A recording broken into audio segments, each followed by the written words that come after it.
Kind of shocked by the popularity of this Mutant Mayhem movie. I really don't see a lot of people talking about it in a positive light, but yet Rotten Tomatoes and all these websites have it at a high score. It's confusing because most people talk about the cringe of the movie over the positives, and there were some positives to the movie. I said in a previous video I give it a 5 out of 10. It's right in the middle because they did some things right, but some things they just did awful, like April O'Neil, Splinter.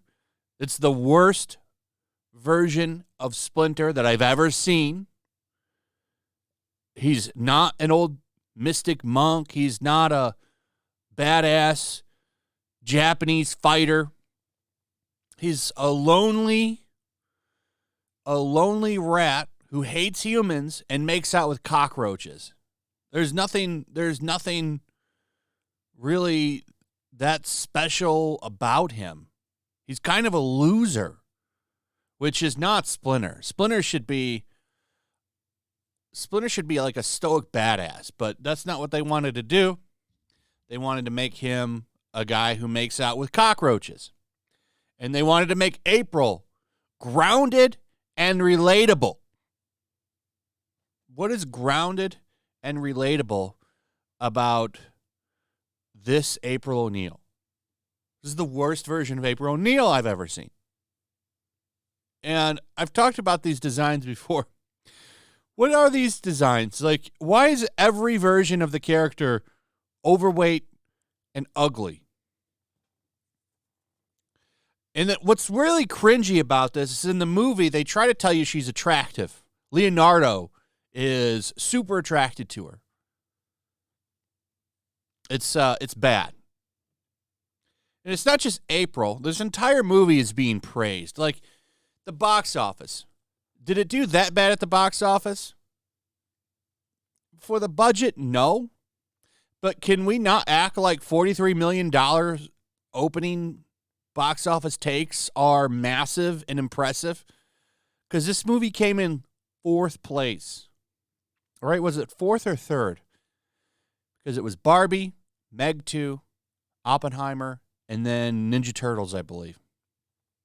Ninja Turtles and Oppenheimer were pretty close.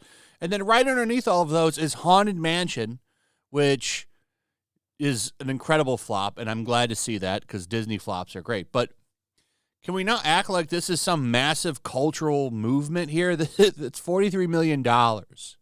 Is the movie going to make money? Probably. But that's only because the budget was so small. But don't act like coming in 4th place and making $43 million is some big achievement. It's not. And the simpery for this movie doesn't stop here. Look at this from the Hollywood Reporter. This is the Hollywood Reporter. It's a pretty big outlet. Every Teenage Mutant Ninja Turtles movie ranked, including Mutant Mayhem. Guess which one comes in first? That's right. Mutant Mayhem is number 1. This movie is not the best Ninja Turtles movie ever made. The best Ninja Turtles movie ever made is the 1991. In fact, the original Ninja Turtles movie, the first one, not the second or the third one, God no, but the first one, still holds up pretty good today, and it's definitely up there with some of the best comic book adaptations ever made. It's a real achievement because there was no genre then. I don't think they were trying to go for best comic book movie, but when you look at all of the comic book adaptations to the big screen, this one is one of the best. They did a really good job copying the comics in this. They added a little bit of the animated series in there, so it's not so serious, but this movie really did accomplish something. It's an independent movie, too, by the way. It's impressive how big of a movie this was. This movie is nowhere near as good as that movie. But look at all these. They have the Michael Bay ones up here at the top. Sorry, this movie right here, TMNT 2007, should be number 2. This movie is actually pretty underrated. I think this is actually a pretty good Ninja Turtles movie. But every movie's ranked, and Mutant Mayhem is number one for some reason because the media loves simping for it. It's garbage. Anyway, that's pretty much it. I'm irritated with this movie. It's nowhere near as good as the media is hyping it up to be.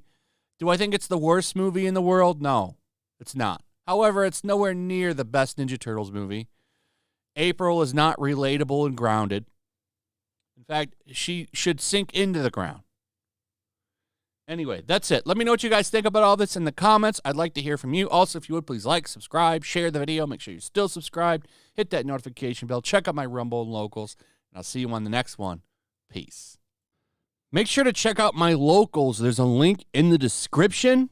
It's a fun community that I'm trying to build over here. If you don't want to support me on YouTube, you can come over here. None of that money goes to YouTube. You also can just come over here for free. But if you are a supporter over here, I do plan on doing an extra live stream once a month and throwing links to the supporters so you can actually come on and have a supporter live stream with me. Also, it's a good place to catch all of my content. You don't have to worry about notifications like YouTube. They'll definitely work over here. So come check out my Locals.